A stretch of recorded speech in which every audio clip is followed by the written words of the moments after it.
Bien, alors avant de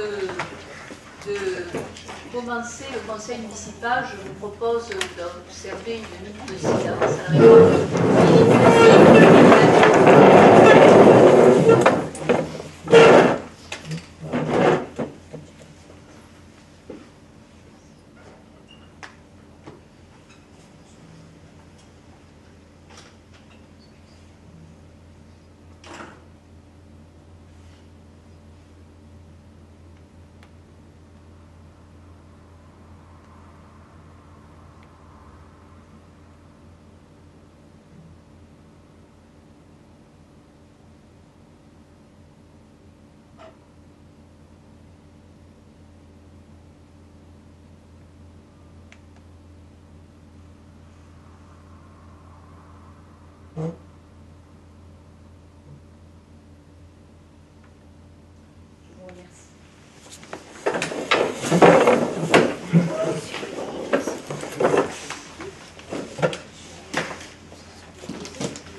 donc par Michel Ventre, voilà, que nous avons le plaisir d'accueillir avec nous. Voilà. Non, tout le monde. Voilà.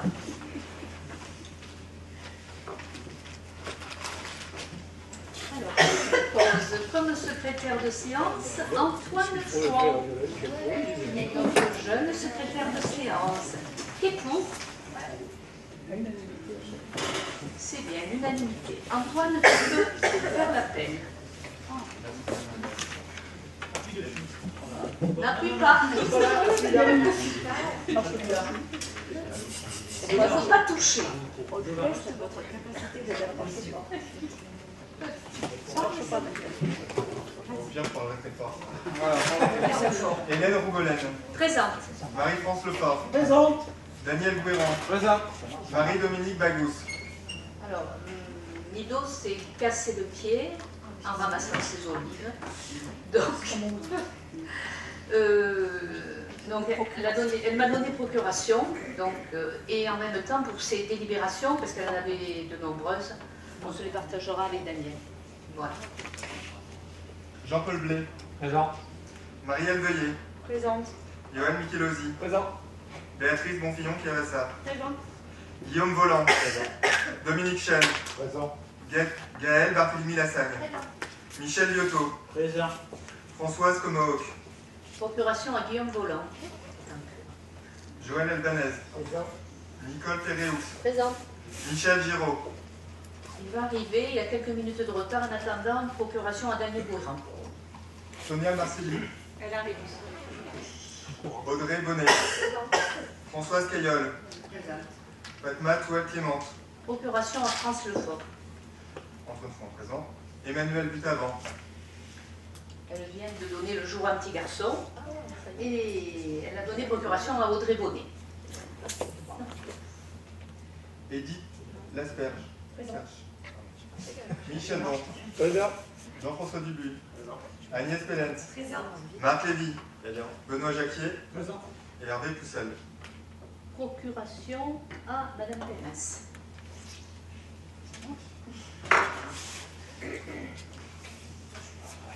Bien. Donc, nous allons commencer par l'approbation du compte-rendu du conseil municipal du 22 octobre. Il y a Sonia. Oui.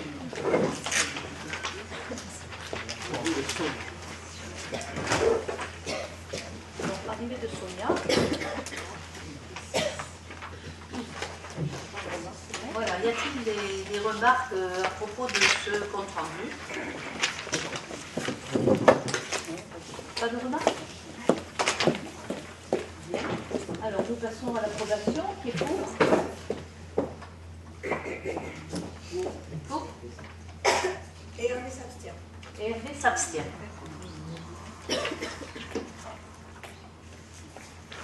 Donc, une abstention.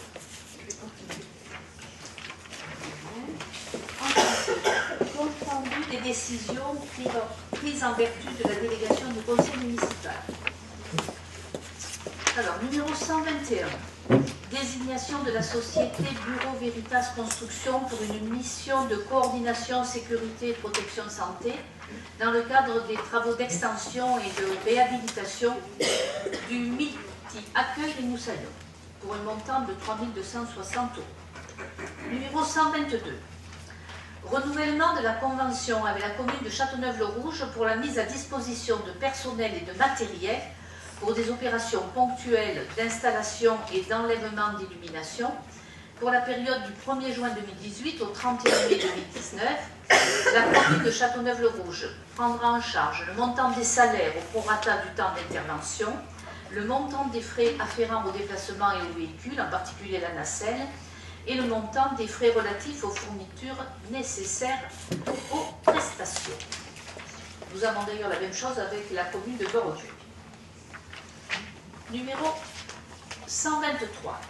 Désignation de l'entreprise Sogeres pour la fourniture et la livraison de repas en liaison froide pour les cuisines satellites. Ce marché est conclu pour une offre comportant 50% de bio pour les montants unitaires suivants. Prix d'un repas à la maternelle et au centre de loisirs, 2,90 €. Prix de repas primaire et centre de loisirs, 3,05 €. Prix d'un repas adulte, 3,555 €. Prix du goûter, 0,565 €. Par ailleurs, la commune a retenu l'option 1, serviette jetable pour repas, pour un prix unitaire de 0,014 € hors taxe. Ce marché prend effet à compter du 2 novembre 2018. Il pourra être renouvelé 2 fois par reconduction express et par période de 12 mois. Numéro 124. Renouvellement de la convention avec la commune de Beaurecueil, ce que je vous disais, c'est la même chose qu'avec Châteauneuf, pour la mise à disposition de personnel et de matériel pour des opérations ponctuelles d'entretien, de vérification, de réparation d'éclairage public, ainsi que l'installation et l'enlèvement des illuminations. Mais là, c'est pour la période du 1er janvier 2019 au 31 décembre 2019. Et la commune de Beaurecueil prend en charge le montant des salaires au prorata du temps, le montant des frais afférents au déplacement, aux véhicules et relatifs aux fournitures nécessaires. Numéro 215. Blabla signe, découverte du langage des signes. Donc c'est une prestation pour le périscolaire qui a lieu à la Roque-Martine, 2300 € du 24 septembre au 28 juin. Numéro 126. Signature de l'avenant numéro 1 au marché adapté avec la société VAG suite à des plus-values dans le cadre du réaménagement et de l'extension du service de police municipale et de l'urbanisme lié à un imprévu technique, avenant de 11 400 €. Numéro 127. Encaissement de la somme de 500 € versée par l'assurance SMALC au titre d'indemnisation, remboursement de la franchise suite à l'obtention du recours contre tiers, suite à la dégradation par un véhicule d'un panneau de signalisation au rond-point du cimetière. Numéro 218. Désignation de l'entreprise Ampéris Réseau dans le cadre du marché public relatif à l'entretien et la maintenance des installations d'éclairage public pour un montant de 28 000 € hors taxe par an à compter du 1er décembre 2018. Numéro 129. Désignation de l'entreprise Eclectech dans le cadre d'un marché public relatif à l'entretien et la maintenance de la signalisation lumineuse, lot numéro 2, pour un montant de 5 400 € par an à compter du 1er décembre 2018. Numéro 130.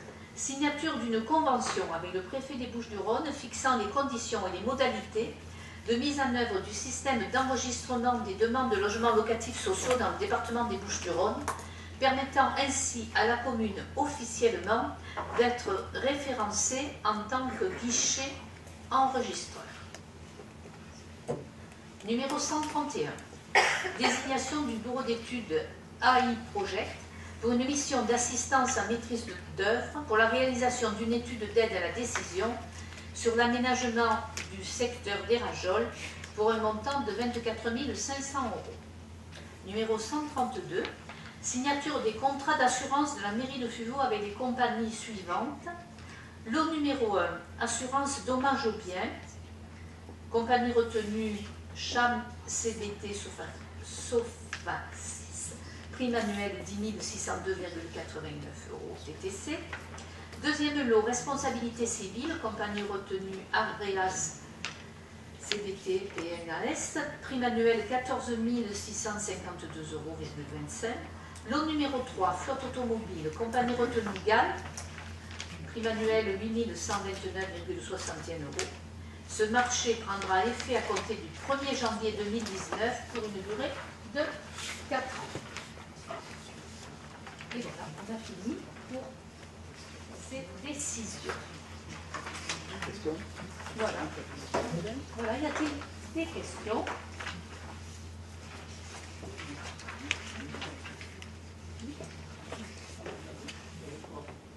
On avait une question. J'ai pas touché. On avait une question sur le numéro 123, là, sur le marché avec la Sogérès de fourniture des repas en liaison froide. Vous aviez évoqué la possibilité de passer par Gardanne pour utiliser la cuisine centrale en Gardanne. On voulait savoir où en était ce projet-là. Alors, ce projet est toujours dans les possibilités. Par contre, Gardanne sont en retard, ils n'ont pas encore pu commencer leur... voilà, c'est pas encore terminé. Nous avions besoin de modifier, de changer puisque notre marché public arrivait à terme. Alors là, nous n'avons pas pris, enfin peut-être Johan nous donnera quelques détails supplémentaires, nous n'avons pas pris le moins 10 ans, nous avons pris le mieux 10 ans. Nous allons d'ailleurs payer un peu plus, mais ça valait peut-être la peine.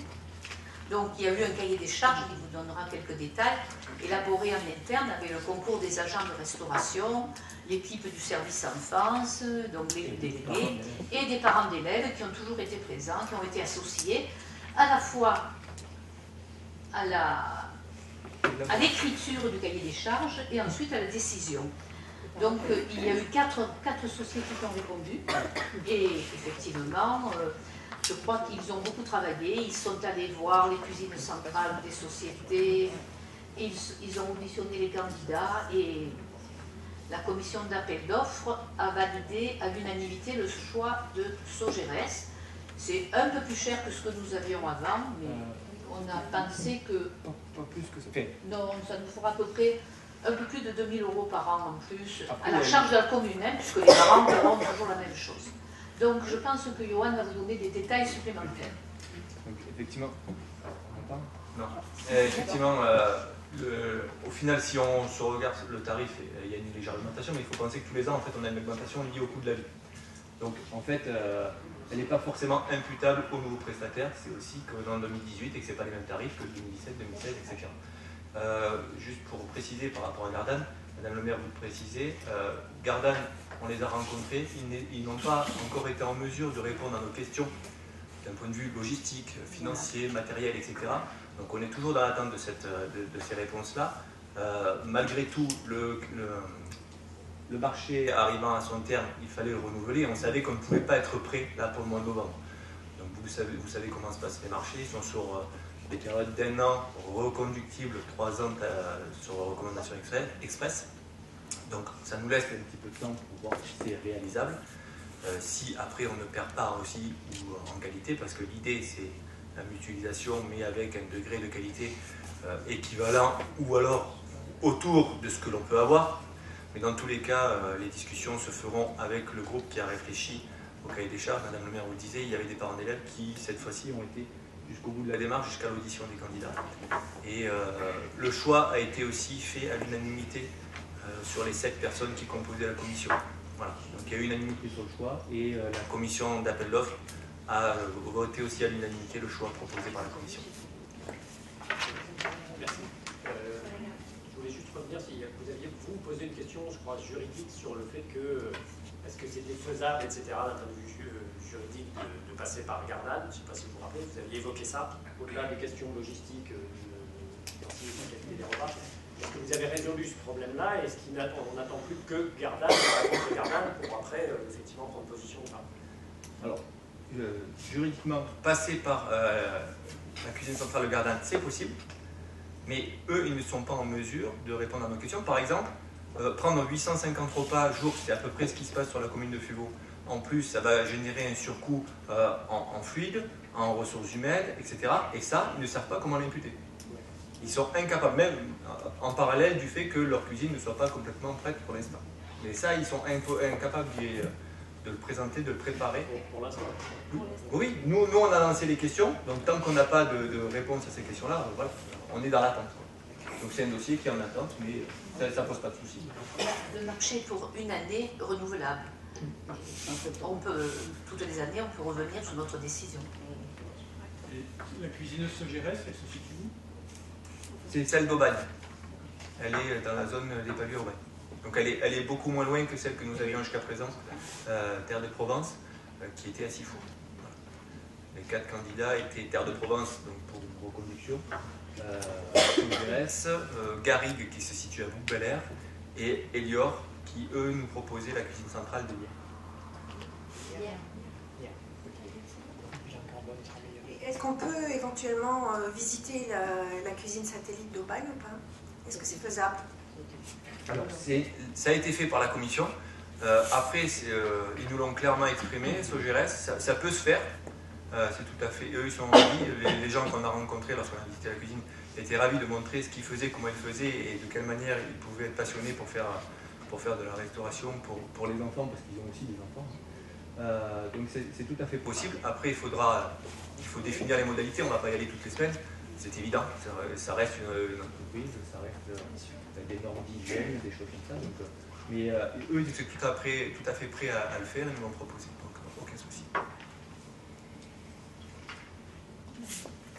D'autres questions?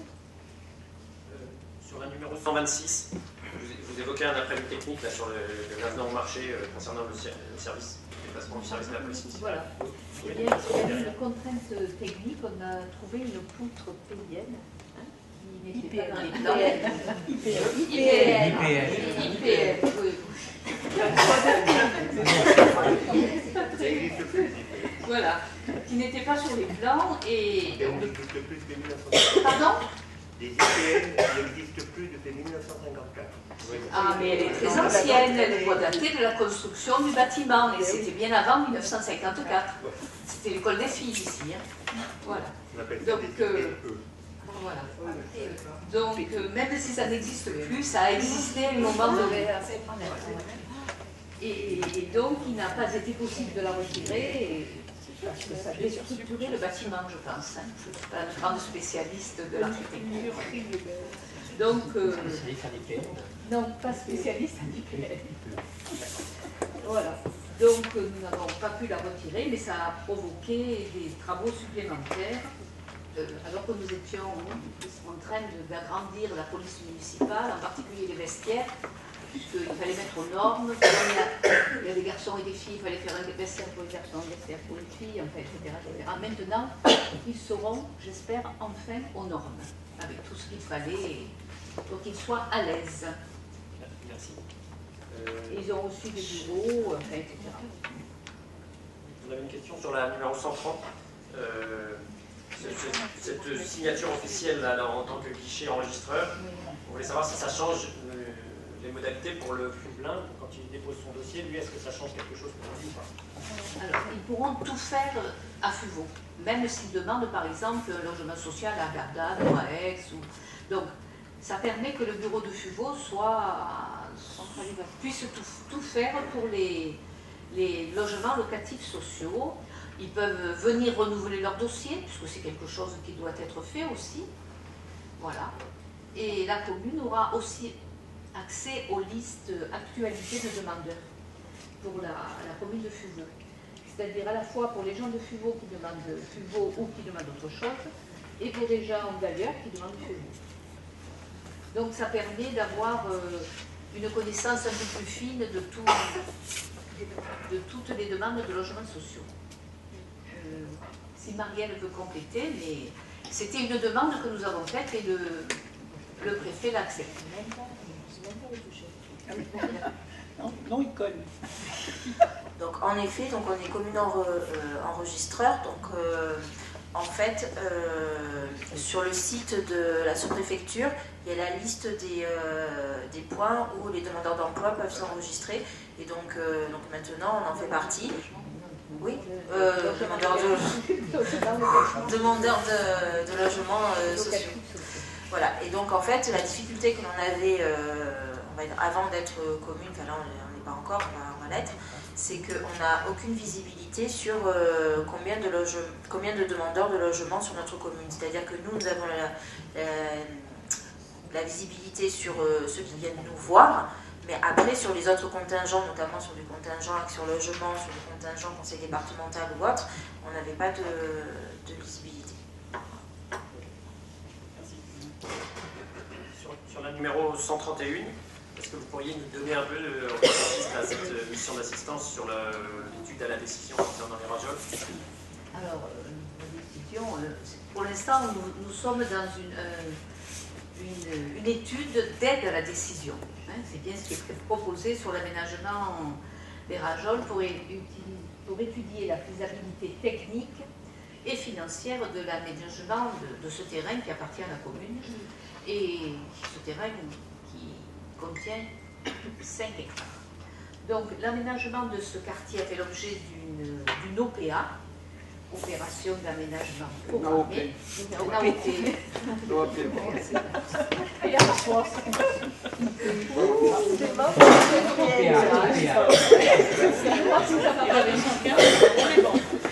Donc c'est une OAP qui a été approuvée lors d'un conseil municipal.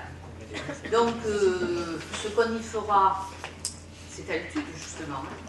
Donc sûrement du logement et en particulier du logement social, ça nous en avons besoin. Il y aura sûrement un équipement public qui sera un bassin d'eau potable parce que là, la commune de Fuveau actuellement n'a plus assez, Daniel me corrigera, de réserve en eau au cas où il y aurait un coup dur ou quelque chose, donc on a besoin d'avoir un bassin supplémentaire. Et ensuite, qu'est-ce qu'on pourra y faire? Des espaces sociaux sportifs, voilà, éventuellement une école, un boulodrome, enfin bon. Mais pour l'instant, on est dans la phase d'études. Mais sûrement du logement social, puisqu'on est en carence et nous en avons grandement besoin. Vous leur donnez un cahier des charges avec une liste d'équipements en regardant la faisabilité, ou vous leur dites sur ces 5 hectares, quelle serait la faisabilité? C'est-à-dire, vous définir un peu. Oui, oui, non, pas Daniel va vous répondre, mais on a travaillé avec l'OPA là-dessus, non? Donc, vous avez peut-être regardé la modification du PLU numéro 5, où l'OAP a déterminé l'urbanisation future. Avant de passer à la phase opérationnelle, il est évident qu'il nous faut des chiffrages, puisque l'idée quand même, c'est que les équipements publics ne soient pas à la charge entière et seulement à la charge des FUVALais. Donc il est bien évident qu'on va essayer de faire participer les aménageurs à ces équipements. Et pour pouvoir monter un PUP, comme on appelle, il faut avoir des éléments techniques, des éléments financiers, et en face une possibilité de construction. Voilà, donc l'étude porte là-dessus, on passe dans la phase de budget, de plan en fait, de financement qui feront ensuite les élus se positionneront si on va vers une option ou une autre, plus ou moins chère, ou les aides qu'on peut trouver au niveau de la métropole. Enfin, tout ça, c'est au niveau du bureau d'études que ça va se décider. Là, moi, ce que j'entends, c'est que vous leur dites bien, on va faire des logements, prévoyez des logements, prévoyez un bassin d'eau potable, prévoyez une école, prévoyez un boulodrome, éventuellement des équipements sportifs, et faites-nous un chiffrage de tout ça avec des fourchettes. Enfin, c'est bien ça. Ce sont des possibilités, mais peut-être elles ne seront pas toutes retenues. Nous sommes tout à fait d'accord. Merci. Dernière question sur la 132.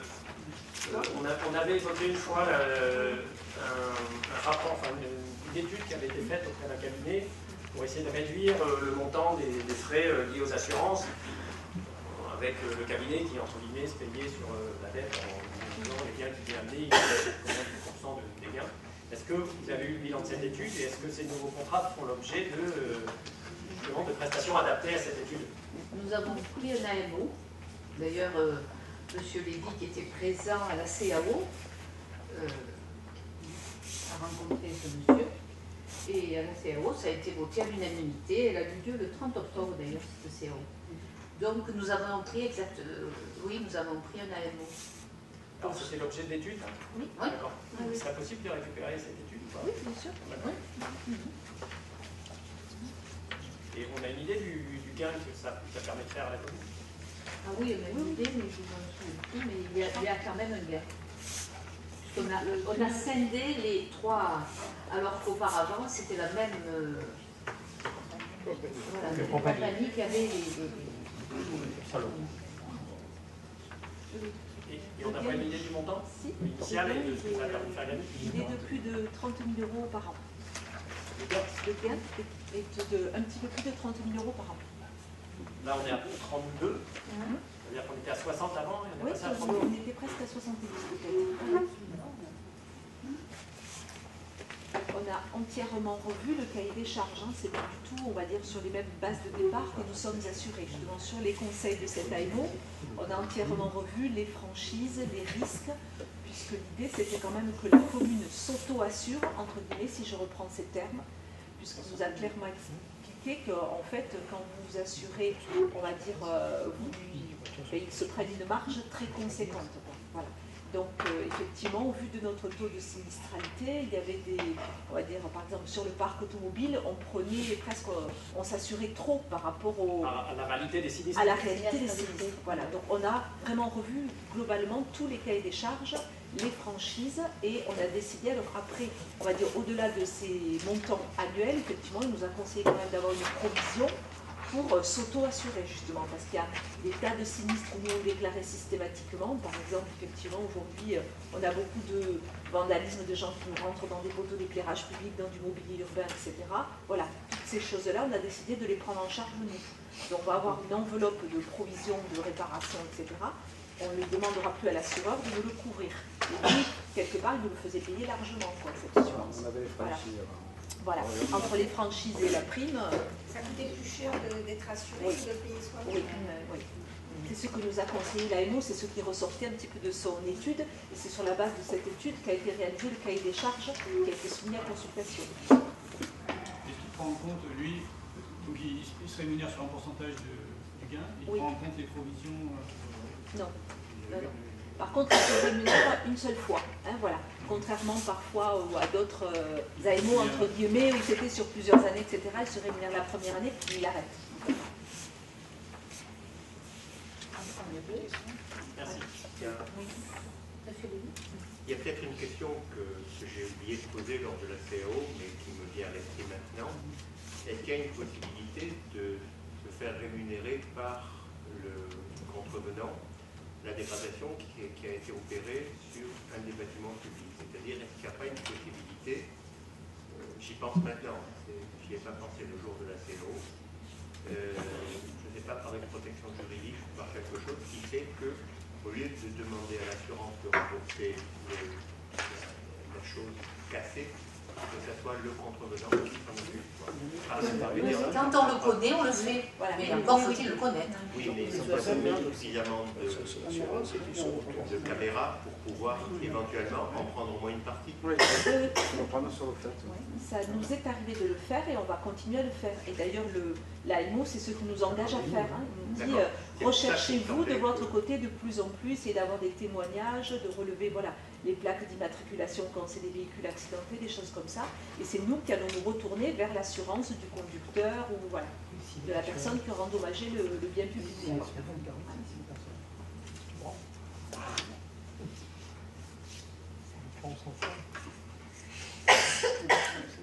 D'autres questions? Bon, il n'y a pas de vote, nous passons donc au premier rapport, c'est l'information du conseil municipal sur les déchets, la collecte le bilan, la collecte des ordures ménagères pour FUVO en 2018 par la métropole Aix-Marseille-Provence. Ah, C'est le bilan 2017 dans l'intitulé. c'est fait en 2018. Voilà. La métropole Aix-Marseille-Provence, territoire du Pays d'Aix. Comment? On n'entend pas. Ah non, je ne l'appelle pas. Voilà, si, un petit peu, il faut donner un tout petit peu. Non, il faut parler dans le micro. Voilà. Alors, parler un peu trop, me dit-on. Voilà. La métropole Aix-Marseille-Provence, territoire du Pays d'Aix, doit porter à la connaissance du public, des élus, des administrations, les indicateurs de l'activité des déchets qui ont été transférés par ses communes membres. Un bilan de l'année 2017 lié à la compétence élimination des déchets et collecte des ordures ménagères est présenté en conseil municipal. Le coût de cette compétence collecte et traitement est de 144,37 € par habitant en 2017. Il se décompose en 4 postes: collecte traditionnelle 67,36 € par habitant, traitement élimination 26,24 € par habitant, collecte sélective 24,52 € par habitant, déchetterie et transfert 26,25 € par habitant. Le financement de ce service est assuré par la TEEM, taxe d'enlèvement des ordures ménagères, pour 89%. Les produits de revalorisation, comme la vente de matériel de service et le compostage, complètent à hauteur de 11%. Alors, il y a une petite petit PowerPoint à donc, pour rappel, depuis le 1er janvier 2016, le territoire du Pays d'Aix a été intégré à la métropole Aix-Marseille Métropole et par délégation, le territoire exerce la compétence de gestion des déchets ménagers et assimilés. Alors, pour l'année 2017, la matrice de référence que j'ai utilisée, que j'ai issue de ce livret, utiliser ratio par habitant basé sur la population initiée en vigueur au 1er janvier 2017 pour les 36 communes d'ALP à 395 523 habitants, soit presque 400. Donc la diapo suivante, c'est le graphe que l'on retrouve chaque année. Donc j'ai décidé de retenir 2 chiffres. Donc en fait, dans tous les déchets qui sont pris en charge par le service, pour le territoire du Pays d'Aix, dans un premier temps, on va parler du territoire. Donc on peut voir, en fait, les ordures ménagères représentent 55% du total. Et là, tout ce qui peut être valorisé, 44%. Donc c'est quasiment moitié-moitié. Donc je trouve que déjà c'est un progrès. Parce que je pense que d'année en année, quand même, il y a eu un gros effort des populations et des entreprises qui a été fait en ce sens. Voilà ce qu'on peut retenir de ce document. Pour la diapo suivante, donc là on passe à des indicateurs de performance. Donc j'ai décidé que on ne voit pas trop, hein. Enfin, je ne sais pas vous, mais moi je ne vois pas bien. Voilà.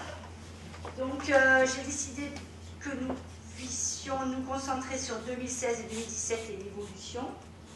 Donc, pour ce qui concerne la collecte traditionnelle, donc les poubelles vertes, hein, pour les citoyens que nous sommes, donc c'est assez positif puisque nous perdons de la masse, donc des tonnes, donc c'est plutôt bien. La collecte sélective, donc les 3 couleurs que vous connaissez au quotidien, c'est égal d'une année à l'autre. Et la déchetterie est en hausse, une belle hausse on était à 308 tonnes et on passe à 294. Donc en fait, on baisse les tonnages, donc on peut. C'est plutôt pas mal. Voilà pour ce graphe. Ensuite, on passe à la rondelle du coût. Donc là, précédemment, c'était les tonnes, maintenant c'est le coût.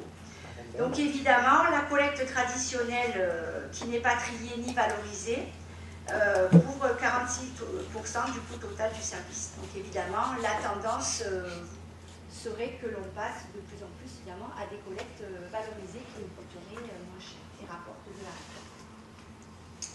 Voilà, ensuite, on l'a dit dans la présentation, donc on passe à la diapo suivante, merci. Donc évidemment, ce sont bien les taxes payées par les ménages et les entreprises au travers des impôts locaux qui couvrent à 89% le coût du traitement des déchets. Donc voilà, 11% pour la valorisation, évidemment c'est encore très bas, puisqu'on n'est pas encore très fort en valorisation de déchets. Mais ça ne peut que s'améliorer. Donc là, alors attends, là donc j'ai fini pour territoire du Pays d'Aix. Donc si vous voulez gestion. Qu'est-ce qu'il y a dans les 11%? Quel type de revalorisation? La valorisation, donc il y a par exemple les biogaz. Il y a l'Arbois, oui. Voilà, à l'Arbois et à Malespine aussi, le biogaz. Après, il y a aussi le verre qui est en partie, voilà. Mais c'est très limité, hein, je vois bien en source. Je ne pense pas que ce soit revendu. Par contre, on parlait de la déchetterie et de la baisse de tonnage de la déchetterie. Est-ce qu'on considérerait ça plutôt comme un moins bien? Non, mais je pense que j'ai menti. Oui, Ouais. Non, mais en fait, là, ce qui est étrange, c'est que en fait, on a baissé, c'est ça qui est étrange, on a baissé pour la collecte traditionnelle, et on a aussi, donc ça on peut s'en féliciter, mais on a aussi baissé pour les déchets. Donc c'est non, mais c'est difficile à expliquer. On ne sait pas l'expliquer. Non, je sais pas, moi je sais pas l'expliquer. Où ça va, quoi, le delta, il va où mais il y a peut-être où les gens jettent moins. Non, mais les gens jettent moins. Voilà. Mais pas forcément. Mais après, on peut espérer que ce soit les gens qui réduisent leurs déchets à force de. Voilà.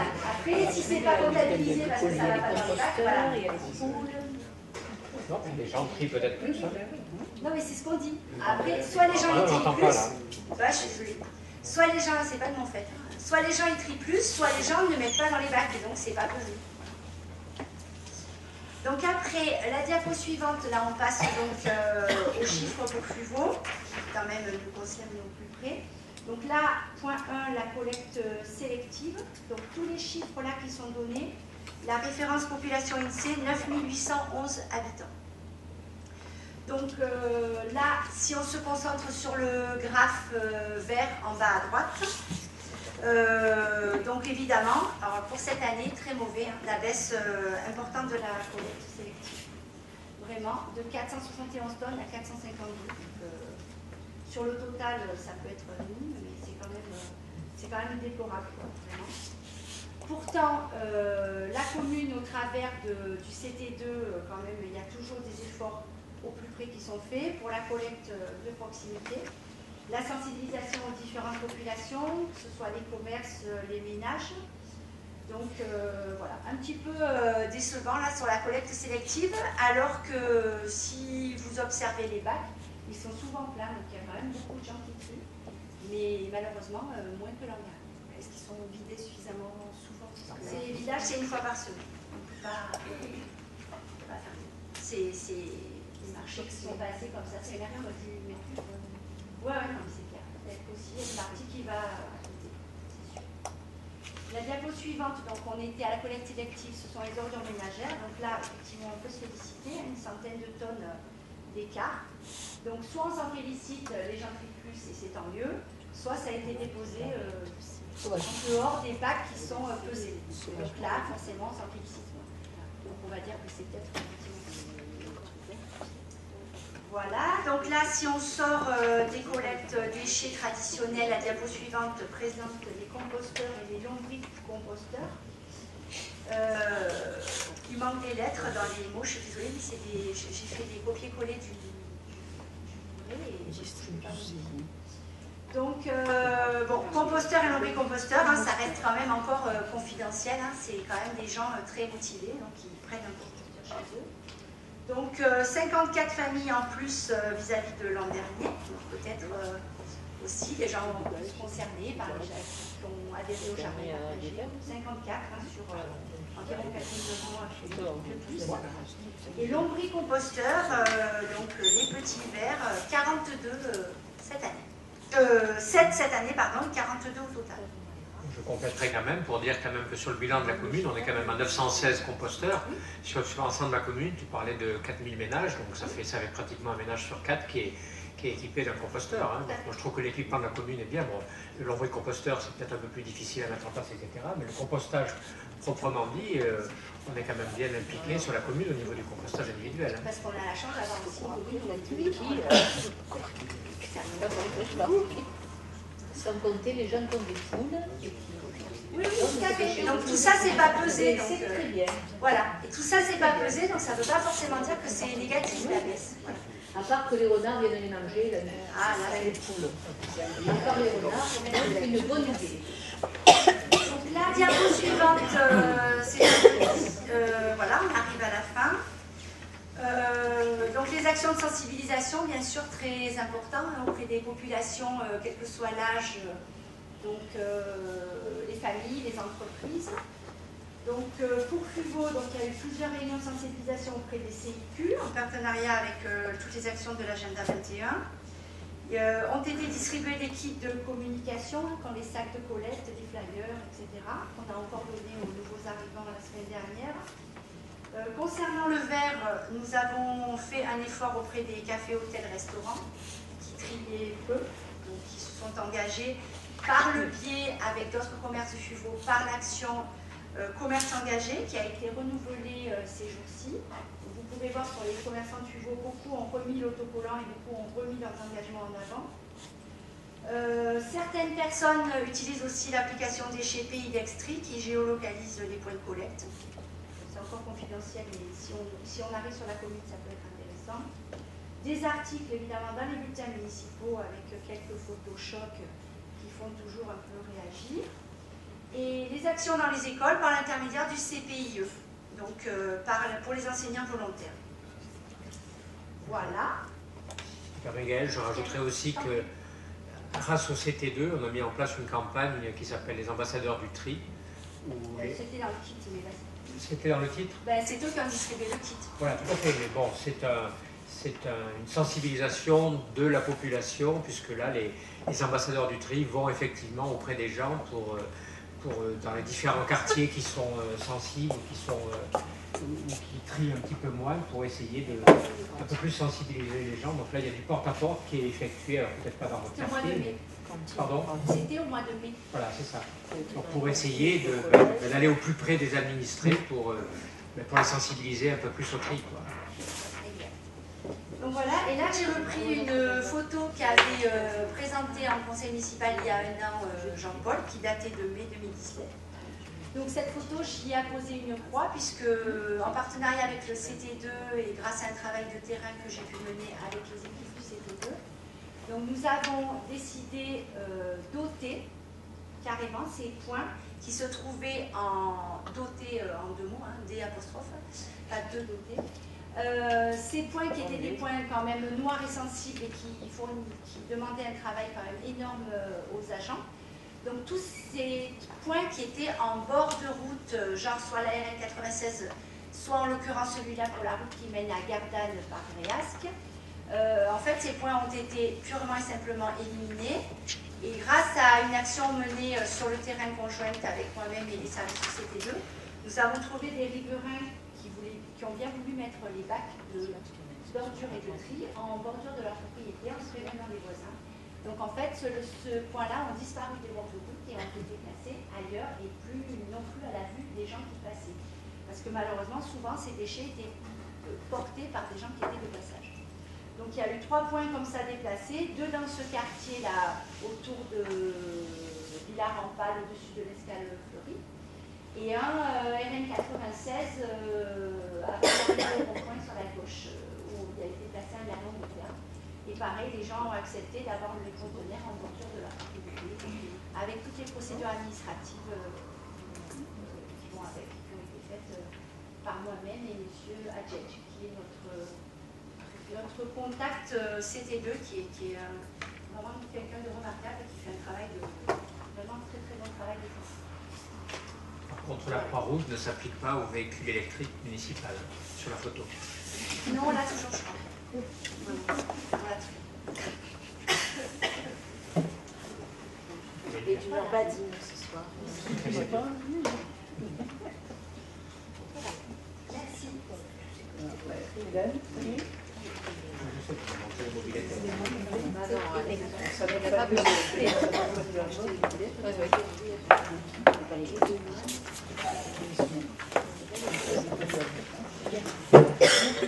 Ceci ne donne pas lieu à vote, mais si vous avez quelques questions à Gaël.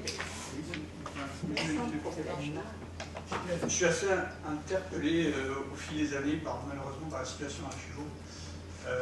C'est vrai qu'on n'arrive pas, quand on regarde les chiffres depuis 4, 5, 6 ans, on stagne vraiment tout le tri sélectif qui reste aux alentours des 45-46 kg par habitant par an. Et même si cette année on a l'impression que le tonnage global des déchets est un peu plus faible, mais en fait c'est surtout que 2016 était une année mauvaise. Au compte des années, finalement, on est à peu près équivalent à ce qu'il y avait il y a 5 ans. Donc il n'y a pas vraiment d'amélioration ni sur la quantité de déchets produits et ni sur le tri sélectif. Et donc pour essayer de voir, d'essayer de comprendre, j'ai fait l'exercice par exemple de prendre la commune de Venelle, qui elle arrive à trier 16% quand FIVO est à 12. Et ce qui m'a interpellé en comparant un peu, il y a à peu près le même nombre de points d'apport volontaire par habitant, le même type de collecte. Les deux points vraiment qui changent, c'est la collecte en porte-à-porte, qui à Venelle est nettement supérieure. Donc FIVO c'est autour de 18 kg par an par habitant, Venelle c'est 40 kg. Et l'autre point qui est vraiment particulier, c'est la collecte du verre, qui à FIVO est très faible. C'est 16 kg par habitant par an, alors qu'à Venelle c'est 34 kg par habitant par an. Alors que sur les autres types de journaux et classiques, etc., c'est à peu près équivalent.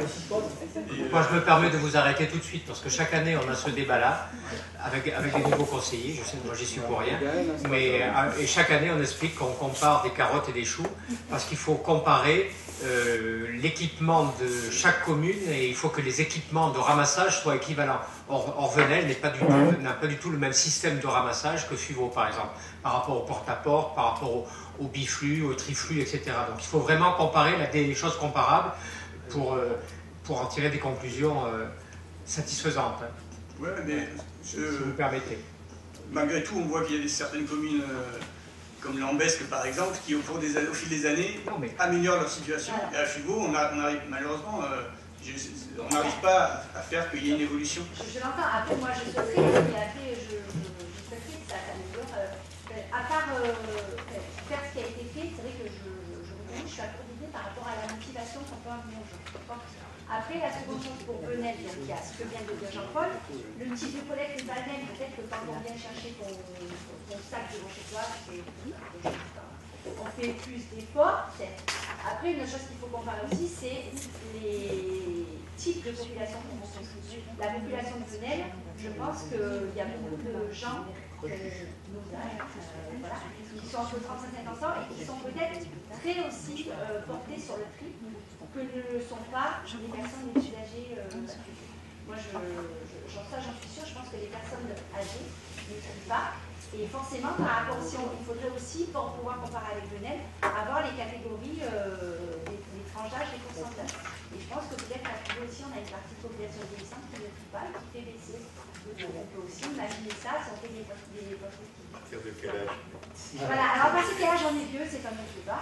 Mais moi je trie. non, mais franchement, quand on compare à Venelle, je pense qu'il y a une population aussi, qui est plus dortoir que nous, etc. Voilà. C'est sûrement une partie de l'explication. Pour revenir sur ce que vous disiez, c'est pour ça que ce qui m'a interpellé sur le cas de Venelle, c'est qu'il y a à peu près le même nombre de points d'apport volontaires par habitant, et que quand on parle justement le chiffre sur le vert, c'est vraiment que sur les apports en volontaire sur ces points-là. Donc c'est exactement le même type de collecte. Ça prend pas le compte de porte-à-porte. Et il y a sûrement une explication pourquoi les habitants à FIVO apportent beaucoup moins tout ce qui est vert aux poubelles. Je sais qu'il y a des poubelles jaunes qui sont sur les proches de domicile, il n'y a pas le verre. Et qu'est-ce qu'on pourrait faire peut-être en termes Prenez l'exemple du verre. On peut dire un mot sur le verre, si vous enfin le verre à boire, le verre qu'on casse, pas les colonnes vertes. Effectivement, il y a quelques années, on s'était aperçu qu'il y avait un gros déficit en matière d'apport vert. Donc avec le CT2, on avait eu une grosse réflexion. Point par point, on avait tout étudié, savoir si celui-là était productif, celui-là n'était pas productif. On avait rajouté, je crois, Gaël, on avait rajouté une dizaine de containers et on avait, sur cette action-là, très ciblée sur le verre, on avait réussi à augmenter la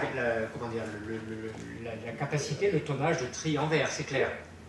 Donc cette opération-là avait été très bénéfique. Après, alors peut-être il faudrait peut-être la refaire sur le papier, sur le...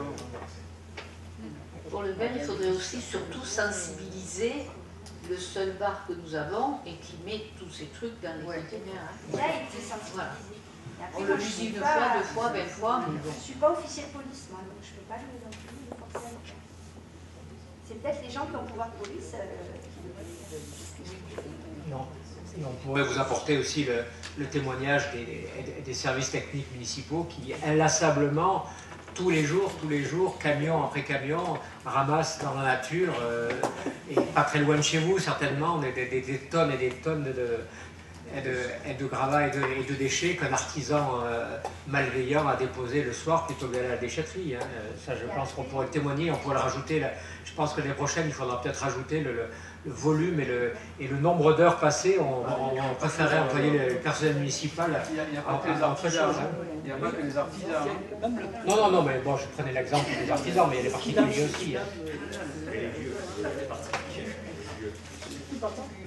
Bien sûr, bien sûr. Non, bon, juste au niveau des services techniques, c'est une équipe de 2 personnes avec un camion minimum 2h30 à 3h tous les jours. Tous les jours ouvrés, ça. Merci pour ce bilan. J'avais une remarque sur les actions de sensibilisation.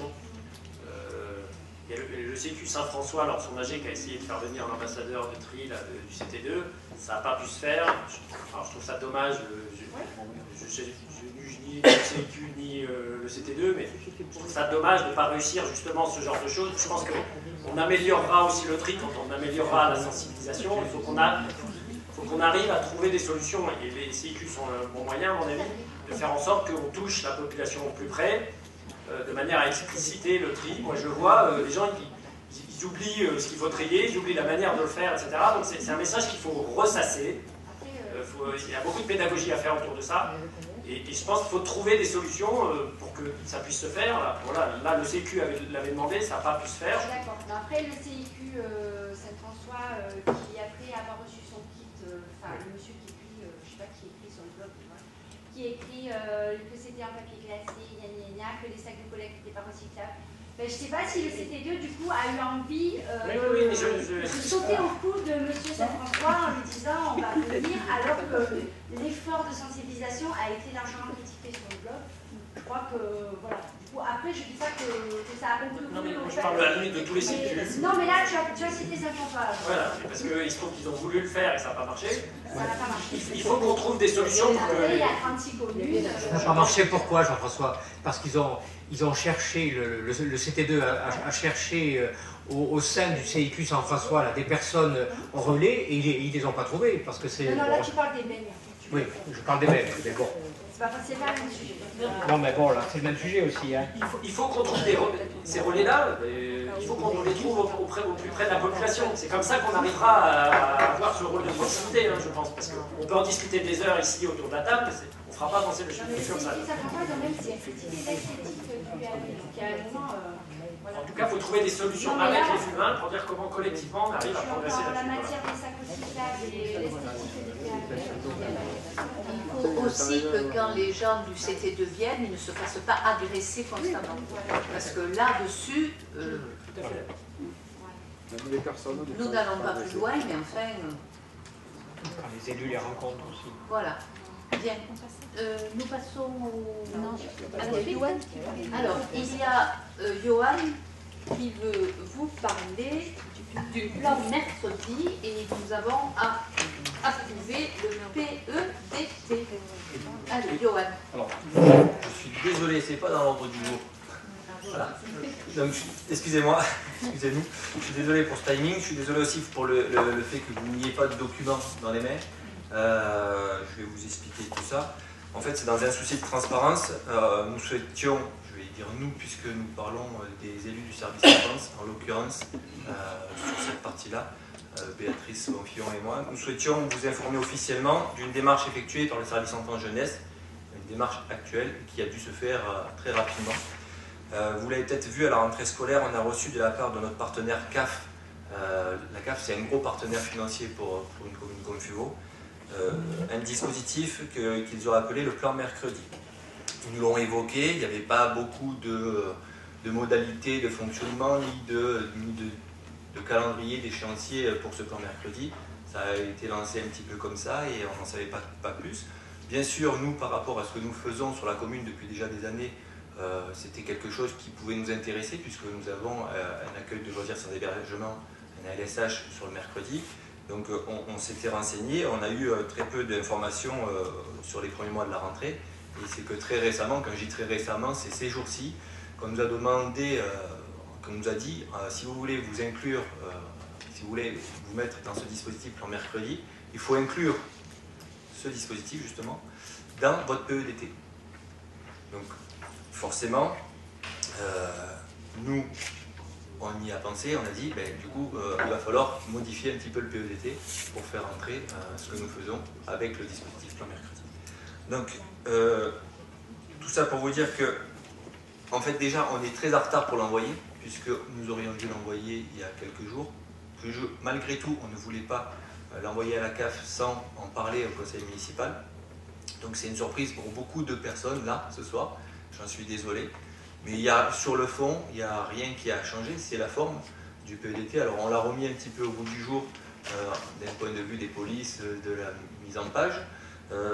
Ce qui a été modifié dans le PEDT aussi, c'est l'actualisation de certaines de nos actions, notamment il n'y a plus les NAP, on le sait depuis 2 ans, donc comment se passent maintenant les journées, comment se passent les intervenants, etc. Par contre, effectivement, il y a eu un rajout, c'est ce rajout plan mercredi, qui est en fait pour nous une valorisation du travail que nous effectuons déjà, et cette valorisation va aussi, nous l'espérons, nous permettre d'avoir un financement supplémentaire dans les semaines qui arrivent. Donc, mais sinon, sur le fond, rien n'a changé. Alors, j'espérais pouvoir vous amener quelques livrets, mais l'encre n'est pas sèche. Non, j'ai eu un problème de bourrage juste à la dernière minute sur les livrets que je voulais imprimer. Je suis désolé. Et donc, le positionnement, par contre, lui, il est le même. Sur le fond, ce que fait la commune et ce que, depuis des années, au niveau du service enfant-jeunesse, qui concerne la bienveillance, l'accueil des enfants, l'accompagnement des enfants, ce qui fait la fierté de notre service enfance et parfois même des envieux dans les communes ou dans les familles des communes alentours, ça ne peut pas bouger, ça a été même réaffirmé, renforcé. Voilà. Donc c'était juste une petite information, je suis vraiment encore une fois confus que vous ne puissiez avoir le document dans les mains. Le document va partir demain auprès de la CAF, bien sûr vous l'aurez à disposition, il n'y a aucun souci. Et ce n'est pas forcément quelque chose qui est soumis au vote, c'était une information, on trouvait ça plus correct pour vous le dire. Voilà. Et bien sûr, si vous avez des questions, je peux vous répondre aussi. Même si je reconnais que ce n'est pas évident de poser des questions quand on n'a pas un document sur le sujet. J'en conviens. Personne ne l'a, rassurez-vous. Il n'y a que moi. Ça consiste en quoi le plan mercredi? Alors, nous, on y met ni plus ni moins que ce que l'on y met actuellement. D'accord? Donc c'est notre centre, notre accueil de loisirs. Ah d'accord, donc en fait c'est le faire rentrer dans le dispositif plan mercredi pour pouvoir obtenir du financement. D'accord? Parce qu'on avait la chance sur la commune de Fumeaux quand même d'avoir un accueil de loisirs qui fonctionnait déjà en partenariat avec des associations sportives, culturelles et autres fuméliennes, d'avoir déjà de gros échanges avec les familles par le biais de nos comités techniques du service enfant jeunesse, d'avoir partenaires puissants comme la CAF avec déjà des échanges qui étaient bien approfondis, bien renforcés depuis des années. Mais il y a des communes pour qui c'est tout nouveau ça. Et donc pour le faire rentrer dedans, il faut qu'elles créent un PEDT. Nous on a eu juste à l'inclure en disant voilà ce que l'on fait le mercredi. Et ça rentre complètement dans ce que vous me demandez pour le plan mercredi. Voilà. Donc, le PEDT, plan éducatif de territoire en fait. Pardon, excusez-moi. Oups. C'est le plan éducatif de territoire, c'est la partie en fait qui définit les orientations de notre commune pour tout ce qui va concerner l'éducation. Le PEDT rentre dans un plan plus global encore qui s'appelle le PEG, le plan éducatif global. Voilà. Donc voilà, il n'y aura pas de... Comment? Oui, on fera passer. Comme des acronymes. C'est ça. Dans les institutions, c'est beaucoup d'acronymes. Donc en fait, si j'ai bien compris, le plan mercredi, c'est initié par la CAF et en fait, c'est un financement et dans lequel on est déjà inclus, mais il fallait juste Il faut mettre la bonne formaliser. étiquette. C'est ça. Pour pouvoir obtenir ce financement supplémentaire, alors je vous l'ai dit tout à l'heure, on a eu un plan mercredi qui a été lancé sans modalité, sans échéance, sans non plus précision sur le financement. On ne sait pas combien on peut avoir, on ne sait pas combien on aura.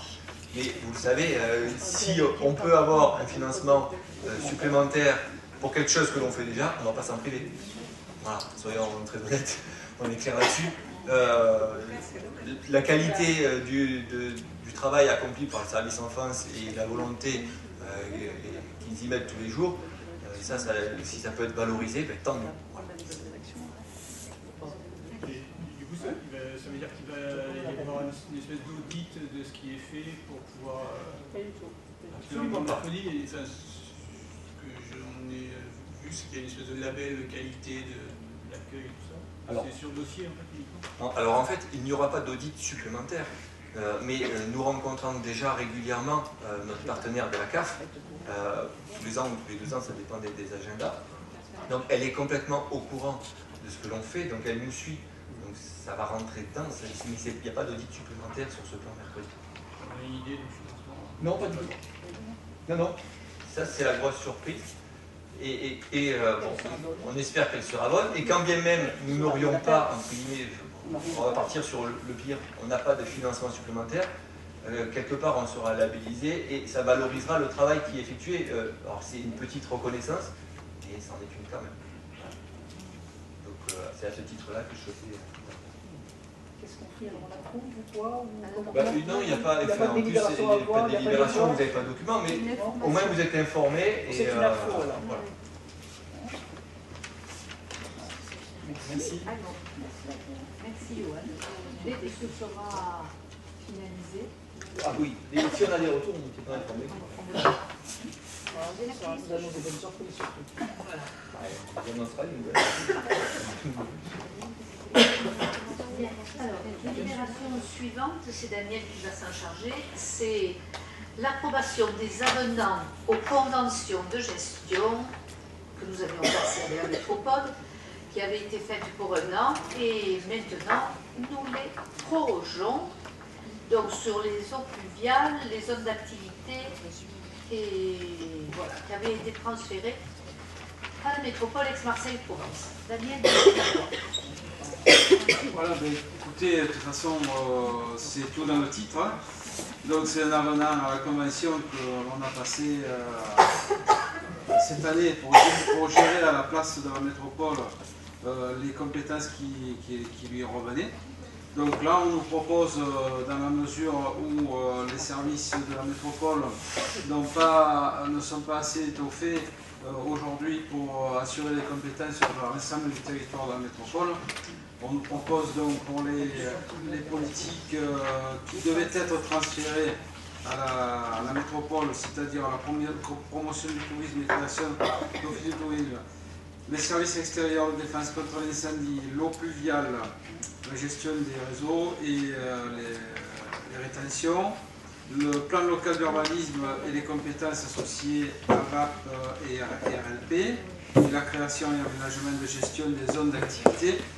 Donc tout ça, ben, on nous propose pour une nouvelle année, c'est-à-dire la nouvelle 2019, de continuer par convention, bien sûr, à gérer ces compétences-là pour le compte de la métropole. Il est bien évident que tout investissement nouveau fait l'objet d'un accord au préalable de la métropole. Nous, on va assurer que la gestion de ces équipements. Donc, ce n'est que la reconduction de la convention. Donc, il s'agit d'approuver les avenants aux conventions de gestion 17 1065 et ainsi de suite. Hein. Service extérieur défense contre l'incendie, l'eau pluviale, la création d'aménagement et de gestion des zones d'activité industrielle, commerciale, tertiaire, artisanale, touristique, portuaire et aéroportuaire, entre la métropole Aix-Marseille-Provence et la commune de Fribourg.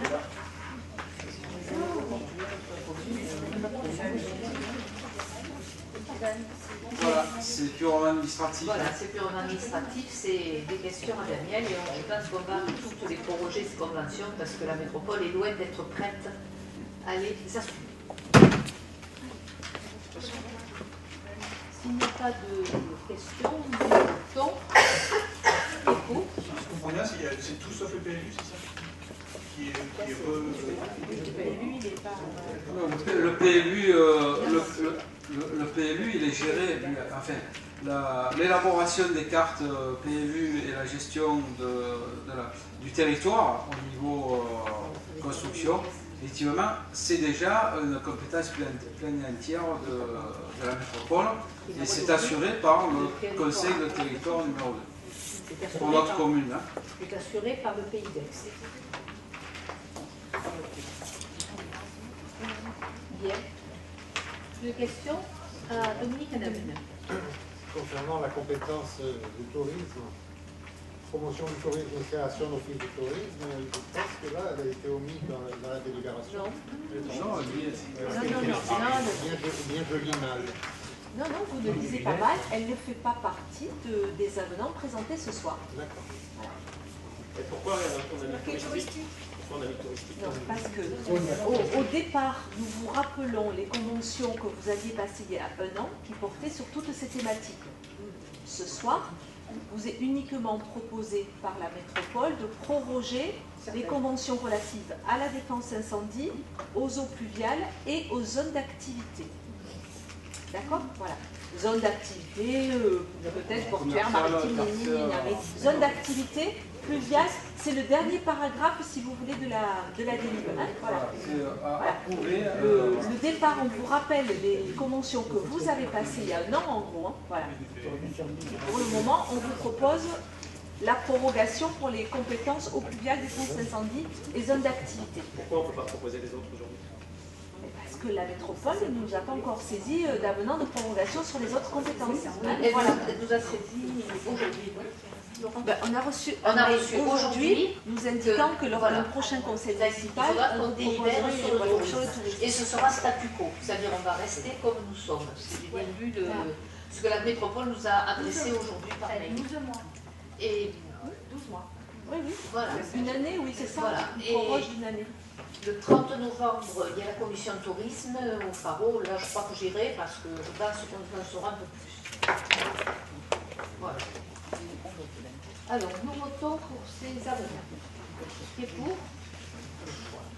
Voilà. Merci. Alors, approbation de la convention de dette récupérable relative au transfert de compétences de la commune vers la métropole. Alors, on ne va peut-être pas tout vous lire, mais en gros, si vous voulez, lorsque la commune s'est endettée pour assumer des compétences qui maintenant sont métropolitaines, effectivement, il y a transfert de ces dettes. Alors, soit ce sont des dettes qui sont très précises, par exemple, quand on a construit la station d'épuration, on a fait un emprunt, soit ce sont des dettes générales, et là c'est un peu plus compliqué, c'est une dette béton sur l'investissement, et donc la métropole, elle regarde ce qu'elle doit effectivement récupérer.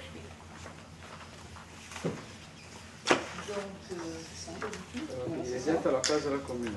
Voilà, elle récupère les dettes à la place de la commune. Des compétences Des compétences qu'elle a récupérées.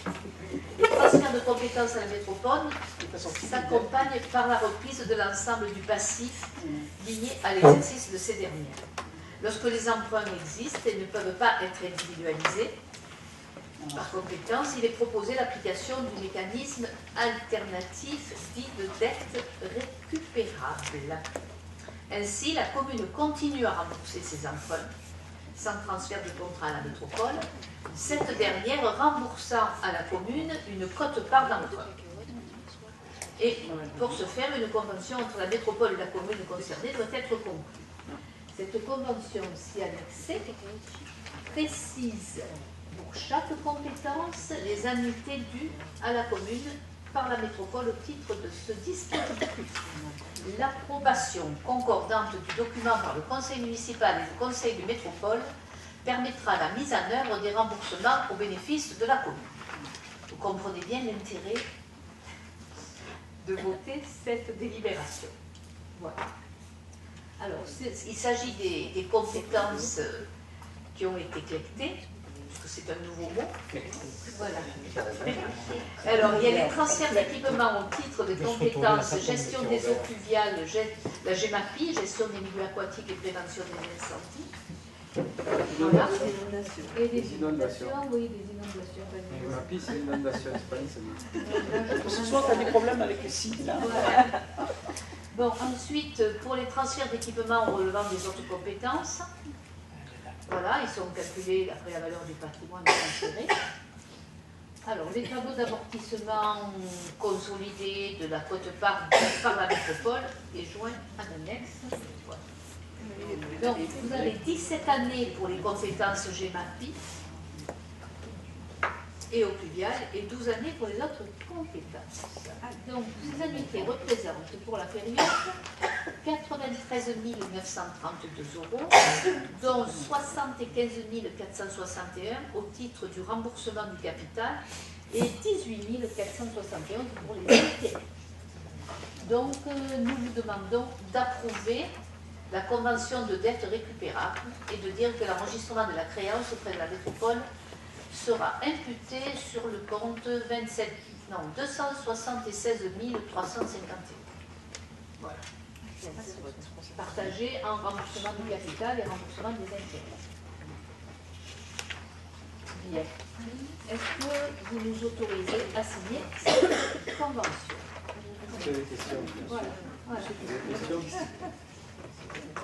Juste une remarque, on a déjà voté les transferts de clés entre les compétences. Pourquoi cette partie dette, entre guillemets, n'avait pas été faite en même temps? Je pense que la métropole n'y avait pas pensé. Puis, ce n'est pas la même chose aussi. Hein. Voilà. Donc, un c'est les dettes et l'autre c'est... Ça n'a rien à voir, mais c'est lié au fait qu'on transfère la compétence. Oui. On transfère la compétence, des activités, Oui, des ça aurait dû être fait en même temps. Et tout ce qui va avec, on va dire. Voilà. Ça aurait dû être fait en même Ça temps. n'a pas tout à fait rien à voir. Il y a un petit retard. D'accord, on va faire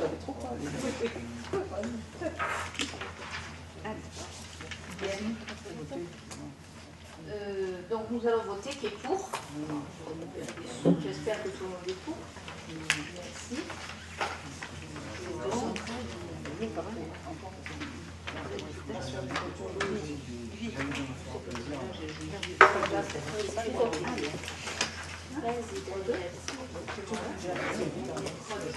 Ah oui. Là aussi, puisque c'est une compétence transférée, nous devons clôturer le budget annexe de l'eau potable et transférer les résultats de clôture au budget principal de la commune. Voilà. Donc,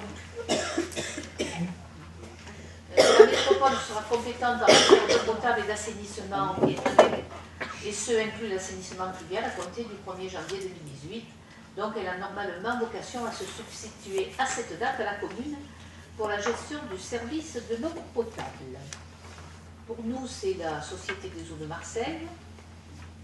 Donc, ce contrat de délégation sera transféré de droit au 1er janvier 2018 à la métropole qui se substituera à la commune dans les droits et obligations résultant du dit contrat. Et le budget annexe d'eau potable devra donc être clos et dissous après l'arrêt des comptes 2017 et approbation du compte de gestion et du compte administratif 2017, au vu duquel il appartiendra au conseil municipal de constater les résultats de clôture et de transférer au budget principal de la commune ou à la métropole Aix-Marseille-Provence pour le financement des opérations d'investissement sur le réseau d'eau potable de la commune. Voilà.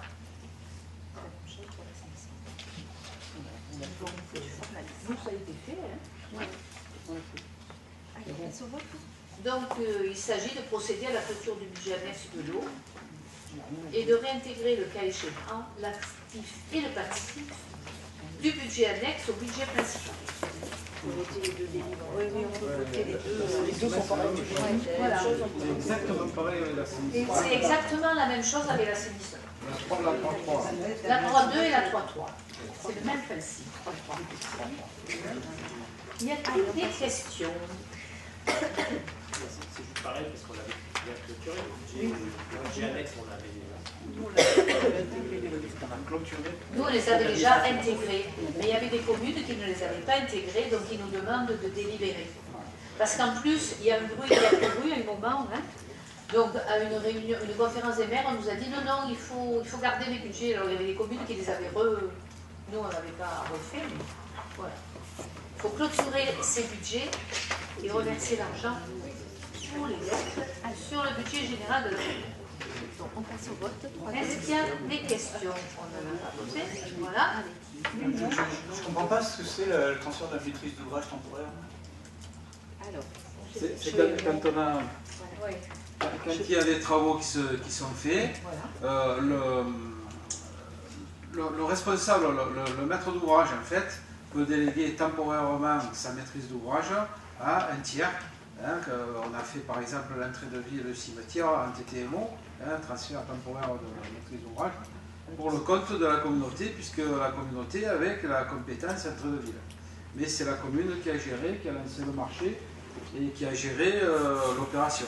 C'est ça que ça veut dire le TTMO. On fait un transfert temporaire de maîtrise d'ouvrage. Elle reste quand même à la maîtrise d'ouvrage, là, elle est devenue métropolitaine. Hein? Est-ce que c'est clair? Donc la commune garde les prérogatives pour faire ces transferts temporaires de maîtrise Non, d'ouvrage. elle va bénéficier d'un transfert temporaire de maîtrise d'ouvrage sur les marchés que l'on va lancer quand il y a de l'eau et de l'assainissement. C'est-à-dire qu'on va travailler pour le compte de la métropole. Hein?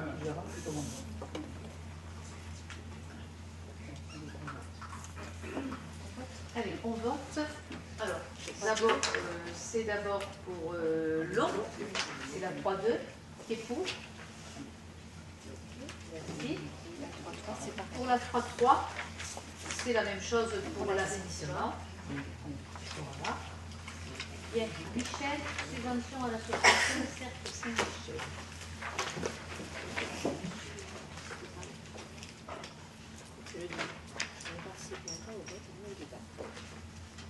Le dossier de demande de subvention est complété par les associations qui souhaitent obtenir un financement de la commune. Je le passe parce que c'est standard. On a reçu le dossier du Cercle Saint-Michel et qui fait l'objet de la proposition de subvention de 4 000 €, identique à l'année dernière. Donc il est proposé à l'Assemblée délibérante d'octroyer une subvention de fonctionnement sur l'exercice 2008 de 4 000 € à l'association du Cercle Saint-Michel. 2018, pardon. Et d'autoriser Madame le maire à signer tout le document nécessaire. J'ai juste une remarque. Si on pouvait récupérer ce document à fin juin, ça serait bien. Voilà. C'est juste une demande pour la gestion globale des subventions aux associations.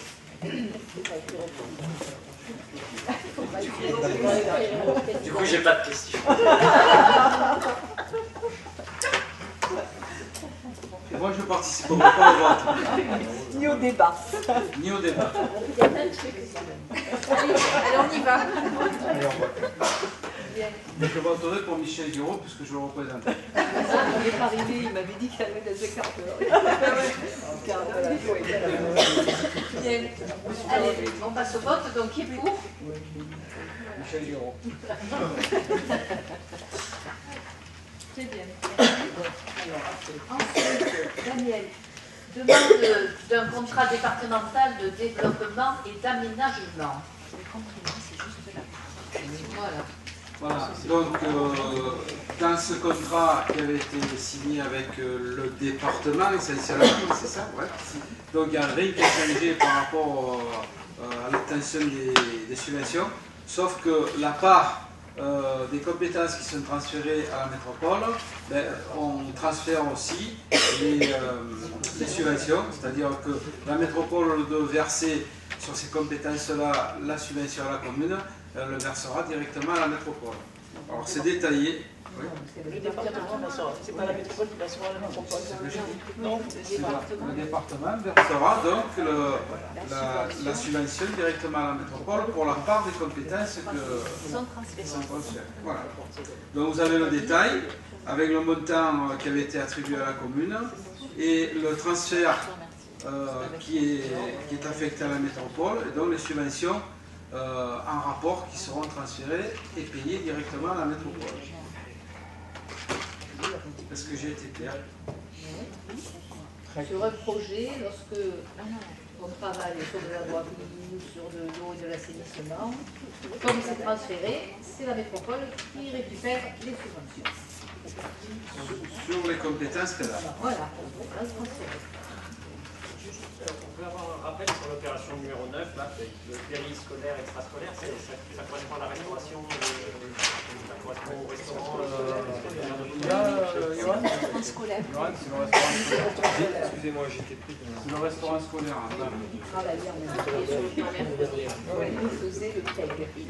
Vous voyez que ce n'est pas une compétence transférée, donc il n'y a pas de... Non, mais c'était juste pour un... Oui, c'est le restaurant scolaire. C'est la construction du restaurant scolaire. Non, il couvre. Dédié au restaurant scolaire. Oui. Oui.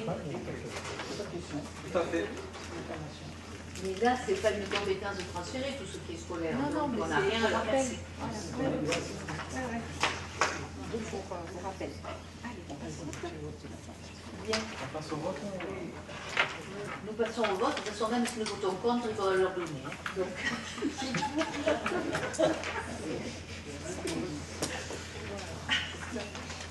Monsieur le percepteur.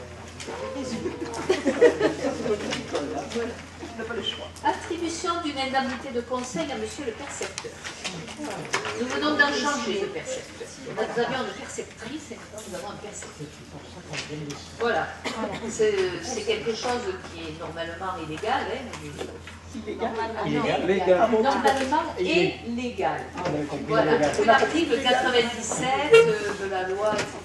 Le décret du 19 novembre 2022 précisant les conditions d'octroi d'indemnités par les collectivités territoriales et leurs établissements publics aux agents des services de l'État, vu l'arrêté interministériel du 16 septembre 1983 relatif aux indemnités allouées par les communes pour la confection de documents budgétaires, même si c'est nous qui les faisons, la confection des documents budgétaires, et celui du 16 décembre 1983 relatif aux conditions d'attribution de l'indemnité de conseil allouée au comptable non centralisateur du Trésor chargé des fonctions de receveur des communes et établissements publics locaux.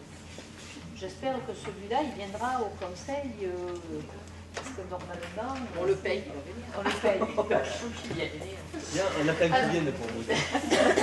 Alors, suite au départ en retraite de Madame Fabienne Chassan de Patron et de la prise de fonction de Monsieur François Tessier en tant que receveur de traite au 1er septembre 2018, il est proposé à l'Assemblée délibérante donc, de demander le concours de Monsieur Tessier pour assurer les prestations de conseil et d'assistance en matière budgétaire, économique, financière et comptable définies à l'article 1 de l'arrêté du 16 décembre 1983 et d'accorder l'indemnité de conseil au taux de 100%,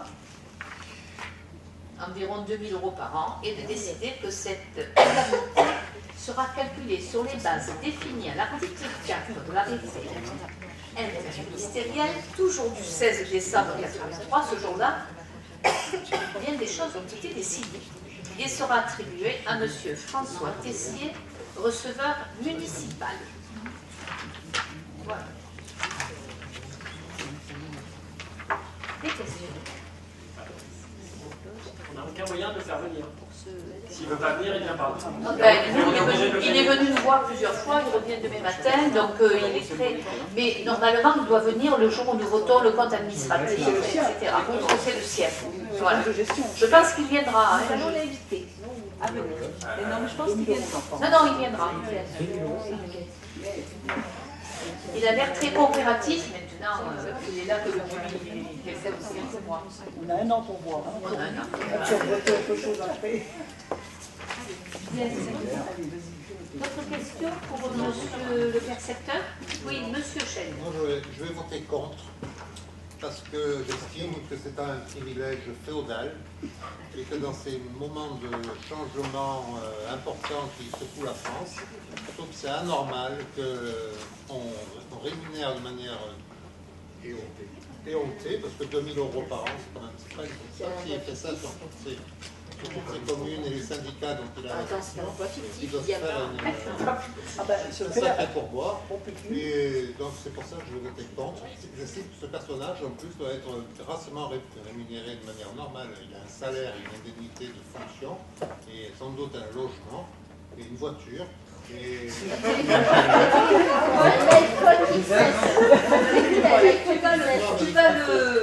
Demain matin, tu sais qu'il va avoir un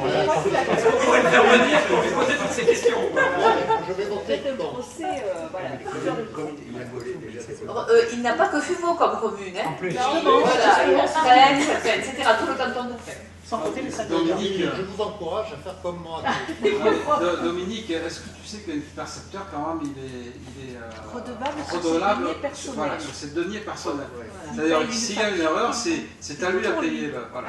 Donc, c'est pas à ce titre-là que les indemnités, chaque commune vote. Voilà. Les précautions qu'il prend quand il nous fait redélibérer parce qu'il y a une virgule qui est mal placée, je ne pense pas Alors, qu'il soit ça, attaqué de nous manière ne l'avons pas encore testé avec lui, mais avec la textatrice précédente, effectivement, c'était ça. Parce qu'elle était très... Elle avait toujours peur qu'il y ait quelque chose qui n'aille pas et qu'effectivement, elle soit redevable sur ses deniers publics. Lui, ce n'est pas l'impression personnelle. Non. Hein? Voilà. Personnel. C'est pas pour les défendre, mais moi j'ai été témoin d'un percepteur qui a travaillé à Traite, c'est sur la commune de Fumeau, et qui à un moment donné a été déclaré responsable par un tribunal et a dû rembourser à la commune de Fumeau 18 000 € sur ses deniers personnels parce qu'il avait passé une écriture qu'il n'avait pas à passer. Voilà. Ça, moi, je l'ai connu, hein, c'était il y a 12 ans à peu près, mais voilà. 18 000 € sur ses deniers personnels. Ils sont responsables sur leurs deniers personnels. Il l'a payé. Nous, on a fait le titre de recette et il l'a payé. Ils sont payés pour ça. Elle arrêtera de payer l'assurance. Alors, M. Chen est contre. Après, alors, qui est pour? Pour voir. Pour un an. Pour un an. Alors, attendez. Alors, je suis contre que M. Chen. Après, alors, qui est contre M. Chen? Qui s'abstient? 1, 2, 3, 4, 5. Puis M. Poussel aussi. Voilà, 6 absences. Je suis allée arriver avec. Ah non, c'est voté. Et le reste, voilà. Moi déjà, on ne le voit pas, on les a jamais vus. Moi, je pense que ça viennent se présenter. C'est pas le même. Ah, mais je sais, c'est l'autre.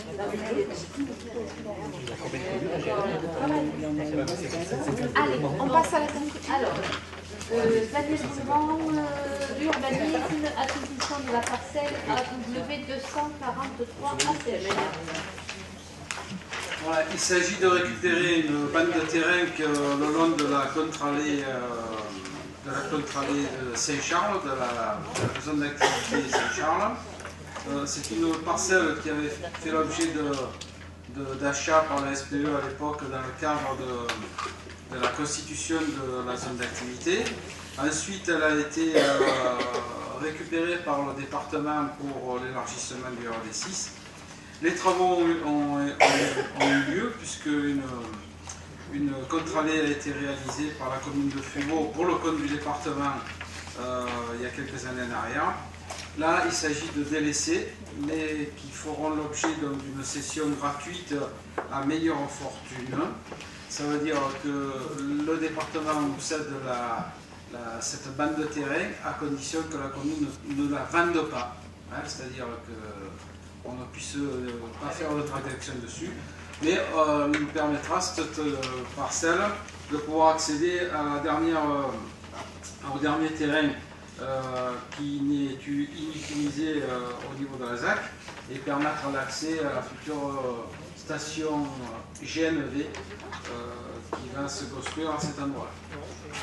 Voilà, donc c'était autorisé Madame le maire à signer tous les documents pour récupérer à titre gracieux, à meilleure fortune, la parcelle AW numéro 243 de 1938 mètres carrés.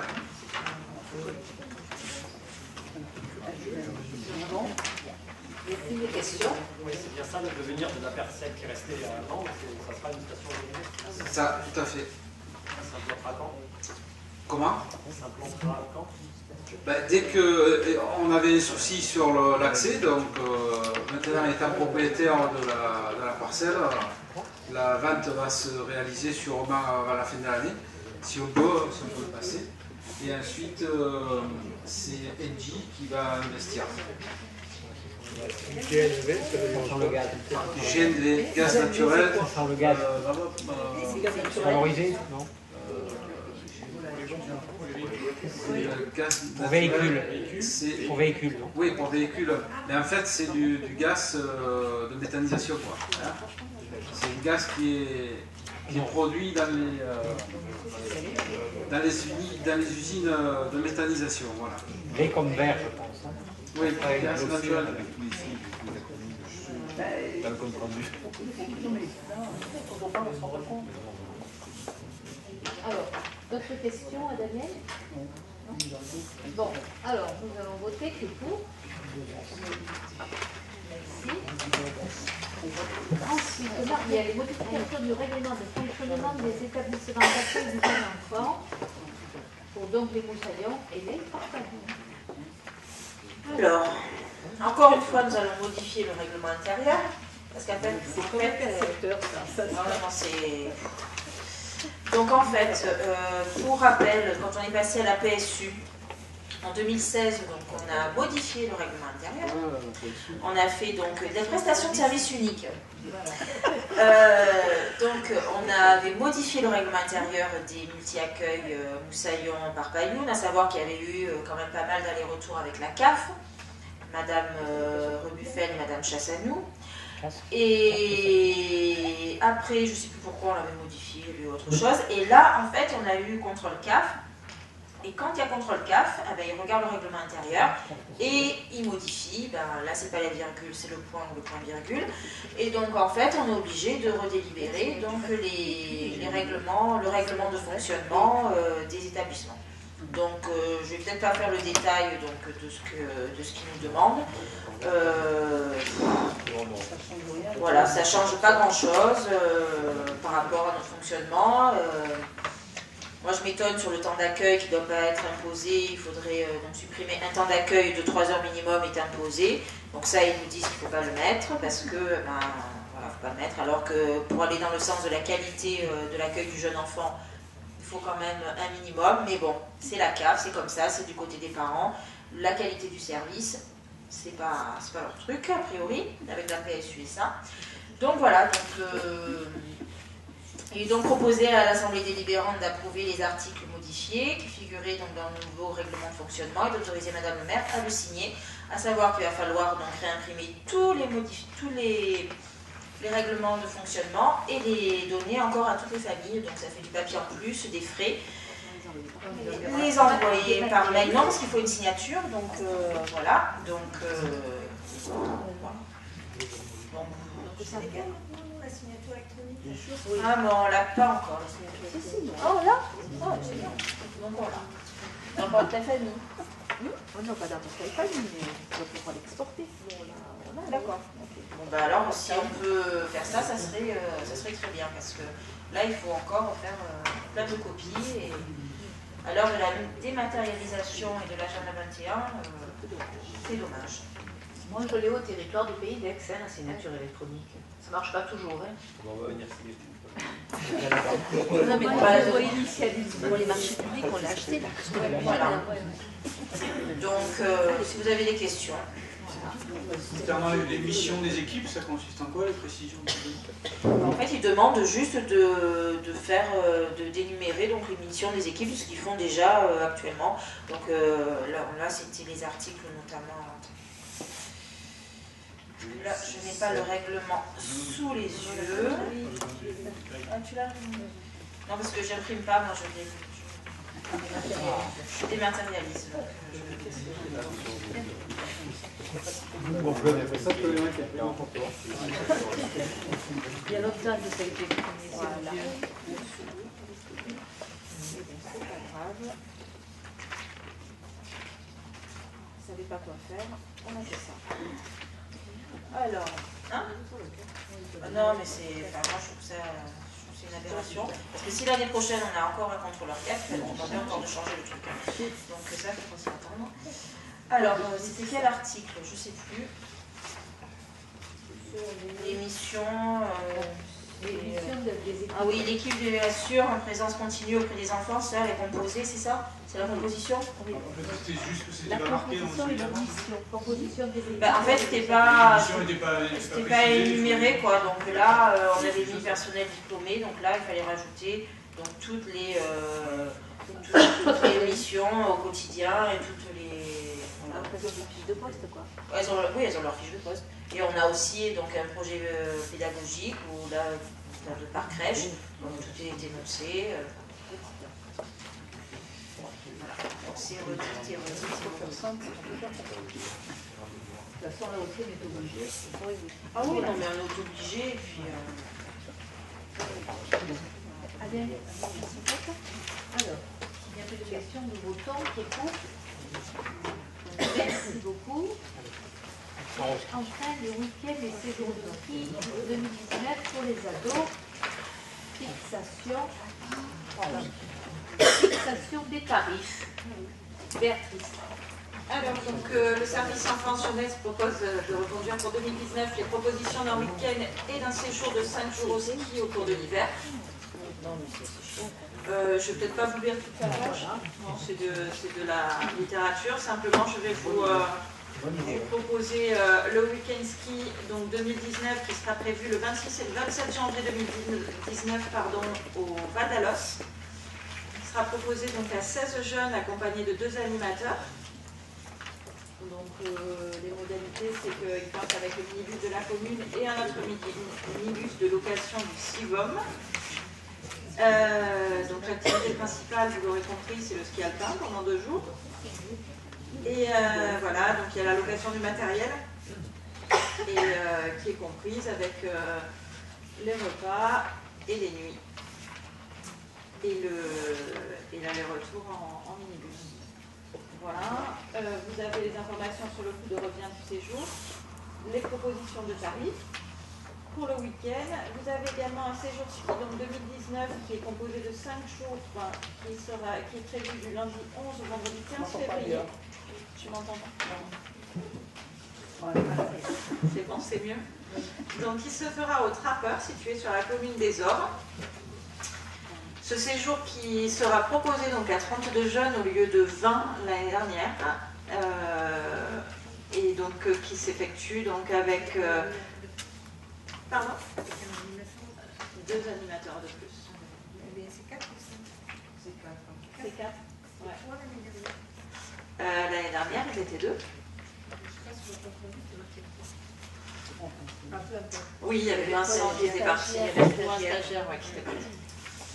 L'hébergement se déroule avec 4 nuitées en pension complète. Toute la location du matériel se fait au centre d'accueil et le retour s'effectue le vendredi en fin de journée avec le même transporteur qu'à l'aller. Et donc c'est 5 jours et 4 nuits. Vous avez également les coûts de revient de ces séjours, les propositions de tarifs pour les familles. Je suis à votre disposition pour toute question. Le choix d'avoir dans les 2 jeunes qui partent, c'est fait dans quel sens? C'est dû à la demande. Par rapport à la demande. Oui, ouais, au nombre de demandes et les jeunes sont très en demande de ces séjours-là. Donc on a voulu y répondre favorablement. Sur les 5 jours, plus que sur les week-ends. Oui, on a beaucoup plus de listes d'attente sur le séjour que sur le week-end. Et au niveau coût de revient, les coûts sont identiques à ceux de l'année dernière, enfin oui, sensiblement, oui. Les montants sont les mêmes, malgré que les prestataires soient différents. Non, le prestataire, il n'est pas différent, celui des Ors, c'était le même. Les Ors, oui, mais sur le séjour. Ah, sur le séjour du Val d'Alos, oui, c'est pareil. Après, pour avoir un tarif identique, vous partez sur une demande de budget préalable ou vous faites comment ça se présente? pour avoir un budget. C'est-à-dire, tu veux dire quoi? C'est-à-dire que si d'une année sur l'autre, tu as le même budget pour un séjour, au départ, tu imposes un certain budget au prestataire ou est-ce que c'est lui qui te fait non, on demande des devis, nous. On demande des devis aux différents prestataires. Et après, on fait en fonction de ce qu'on peut. Non, c'est des devis. On n'impose pas un prestataire pendant les vacances scolaires ou pendant les week-ends de ski. Tu n'imposes pas, tu demandes.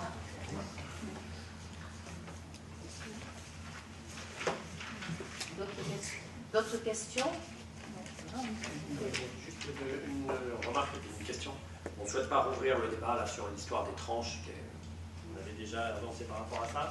Par contre, on aurait une demande, c'est qu'à partir du mois de mars-avril 2019, en fait, vous puissiez faire finalement un bilan des 2 années passées, c'est-à-dire 2017 et 2018, un bilan de la participation eu égard aux tranches, en fait. Je l'ai, si tu veux. Voilà. Qu'on puisse avoir alors tu l'as peut-être pour 2017, c'est ça qui est intéressant à voir, si on veut l'avoir là, et puis l'avoir après pour 2018, et à partir de ce bilan-là, justement, l'été prochain, c'est-à-dire à partir de 2019, discuter de, finalement, est-ce que cette tranche-là, cette répartition par tranche permet d'avoir un impact sur la participation des familles juvéniles ou pas. Voilà. Oui, c'est le principe, oui. Si tu l'as en 2017, on est preneur, et puis si vous pouvez partir sur le même bilan à partir de mars-avril 2019, qu'on puisse en discuter l'été prochain pour justement anticiper cette tarification et voir si elle a un impact, elle correspond bien à l'objectif qu'on s'était fixé de répartir un peu, de faire en sorte que l'ensemble des juvéniles puissent partir, ça sera intéressant. Oui, ça a toujours été l'objectif fixé et poursuivi. Et, pour ces séjours, là, pour l'hiver 2017, 38 enfants participaient, 2018, pardon, 38 enfants participaient au séjour ski, week-end plus semaine. Pour le week-end, 7 familles, dont 2 fratries avec des revenus supérieurs à 4 200 €, 2 familles avec des revenus compris entre 3 000 et 4 200, 2 familles avec des revenus compris entre 1 000 et 3 000 € et 2 familles avec des revenus à 1 000 €. Pour la semaine ski, 13 familles sont parties, dont une fratrie avec des revenus supérieurs à 4 200 €, une fratrie avec des revenus supérieurs à 4 200 €, 3 familles avec des revenus compris entre 3 000 et 4 200 €, 5 familles avec des revenus entre 1 000 et 3 000 € et aucune famille avec des revenus inférieurs à 1 000 €. Moi, ce qui me paraît très intéressant, c'est qu'on fasse ce bilan en 2019. En mars. Oui, mais on le fait régulièrement, bien sûr. Et si on confirme le fait que finalement sur les séjours, par exemple, de week-end, les séjours, on constate qu'il n'y a pas de famille avec des revenus inférieurs à 1 000 € qui peuvent partir, qu'on se pose la question de est-ce que c'est un problème budgétaire, est-ce qu'il y a un problème de moyens, ou est-ce que c'est un problème aussi d'envie, etc. Ça se creuse, ça se regarde. Mais qu'on soit en mesure de dire que c'est pas pour des raisons budgétaires finalement que ces gens-là ne partent pas avec la proposition de la commune de Fugro. Ça me paraît un vrai sujet intéressant en fonction du bilan qu'on aura peut-être en mars-avril 2019. Voilà. Il y a 38 enfants sur 22 familles. Pardon? J'ai pas entendu ce que tu as dit. Il y avait 20 enfants l'année dernière qui partaient en séjour. Moi, j'aurais aimé que vous saluiez quand même l'effort fait par la commune de faire partir plus de 50% de plus d'enfants de la commune, parce que je trouve que c'est un vrai effort financier, et je trouve que c'est chouette. Voilà. Et voilà, je voulais le saluer et remercier Madame le maire d'avoir validé et d'être allé, en tout cas, d'être allé dans notre sens pour de nos propositions, parce que c'est chouette pour nos jeunes de Fugro. Voilà.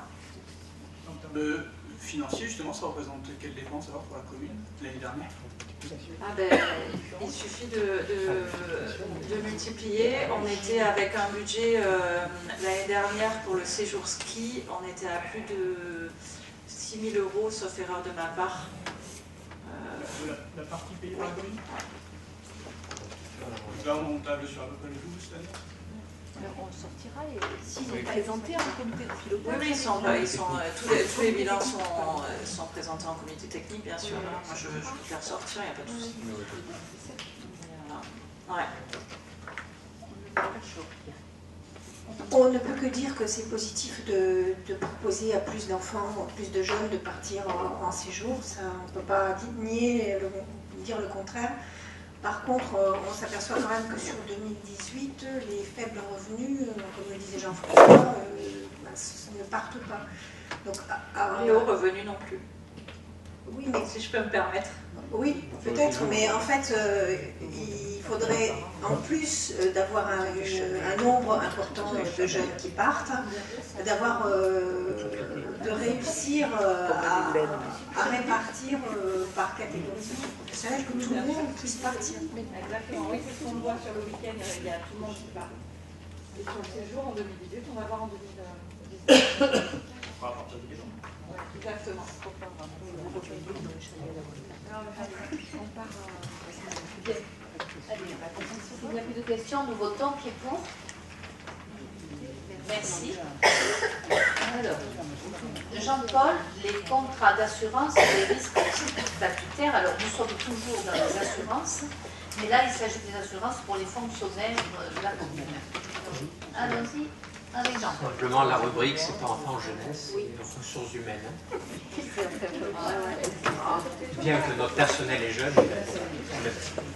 Alors, donc, par délibération du mois de février 2018, la commune a confié au centre de gestion la consultation et la souscription pour son compte de convention d'assurance auprès d'une entreprise d'assurance agréée. Cette démarche pouvant être effectuée pour plusieurs collectivités locales intéressées. Le centre de gestion a retenu l'offre présentée par la compagnie d'assurance développée et le gestionnaire de contrat Sofaxis. Ce contrat prendra effet à compter du 1er janvier 2019 pour une durée de 4 ans et aura donc les caractéristiques suivantes. Je ne vais pas vous les lire, vous les avez sous les yeux. Donc il y a les agents qui sont affiliés donc à la CNRACL. Tout le monde sait que c'est la Caisse nationale de retraite des agents des collectivités locales. Et pour les agents qui sont non affiliés, vous avez par rapport aux garanties, les différentes franchises et les différents taux.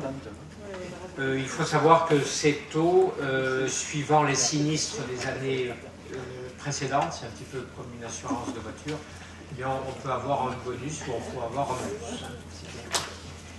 Donc il est proposé à l'Assemblée délibérante d'autoriser Madame le maire à signer les conventions en résultant, étant précisé que ces conventions devront couvrir les agents titulaires ou stagiaires immatriculés donc à la Caisse nationale de retraite ou non pour les risques cités ci-dessus. Voilà. Des questions à Jean-Paul. Tu évoquais des bonus et des malus, ça donne quoi? Ça donne qu'on est à la baisse. On est à la baisse par rapport à l'année précédente. Au contrat précédent. Voilà, au contrat précédent. On n'a bien sûr pas voulu toucher à toutes les garanties, qu'elles soient décès, accident du travail, etc. Congé de longue maternité, etc. Pardon?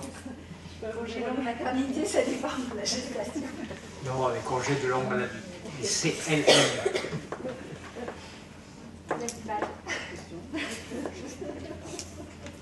S'il n'y a plus de questions, nous votons. Donc, qui est pour? Bien. Alors, il y a une question orale de Marielle Heulier. Pour la vôtre, j'y répondrai la prochaine fois. Parce qu'à cette date, ce jour-là, on aura effectivement... des éléments. Voilà, on aura des éléments et les dates précises. Alors, Marielle.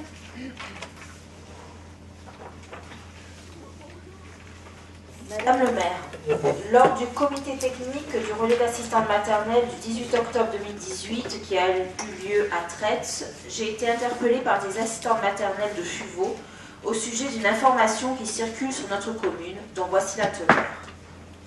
Lors de la réintégration dans les locaux réhabilités par l'équipe des Moussaillons, la municipalité créerait une 3e crèche sur Fuveau dans les modulaires ainsi vidés, ce qui porterait à 3 le nombre de crèches municipales sur Fuveau. Les assistantes maternelles sont très inquiètes pour leur activité professionnelle si une 3e crèche municipale venait à ouvrir dans les mois qui viennent. En tant qu'élu en charge de la petite enfance, je peux attester qu'à ce jour, aucun projet de création d'une 3e crèche municipale n'a été engagé. Pour être complète, je voudrais préciser que les solutions modulaires mises en place pour la fermeture provisoire des locaux des Moussaillons pour réhabilitation apportent tout le confort nécessaire, mais comme je viens de le dire, dans le cadre d'une situation provisoire. Autrement dit, si la commune devait créer un autre lieu d'accueil, cela ne serait certainement pas sur la base de locaux prévus pour être provisoires. Pouvez-vous, Madame le maire, nous préciser si un tel projet devrait voir le jour prochainement sur notre commune? Marielle, je comprends parfaitement l'inquiétude des assistantes maternelles qui jouent un rôle formidable et essentiel sur notre commune. Nous avons la chance d'avoir un RAM, un relais assistante maternelle sur Fuveau, qui donne entière satisfaction. Et c'est pour cela que les 6 communes du syndicat intercommunal à vocation unique, le CIVU, ont pérennisé le poste d'animatrice du RAM en titularisant Mélanie Faré depuis le mois de septembre. L'offre d'accueil du jeune enfant est suffisamment diversifiée sur Fuveau pour que chaque parent puisse trouver un mode d'accueil qui lui convient.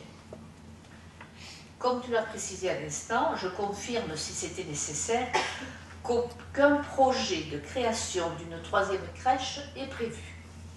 Quant aux rumeurs non fondées, que ce soit sur ce thème ou sur d'autres par le passé, on peut supposer que certains ne trouvent rien de mieux que de tenter de semer le trouble auprès de nos administrés, afin d'essayer de discréditer l'action de la majorité en place. Voilà, donc pas de 3e crèche et surtout dans des modules. Voilà. Merci beaucoup et bonne soirée.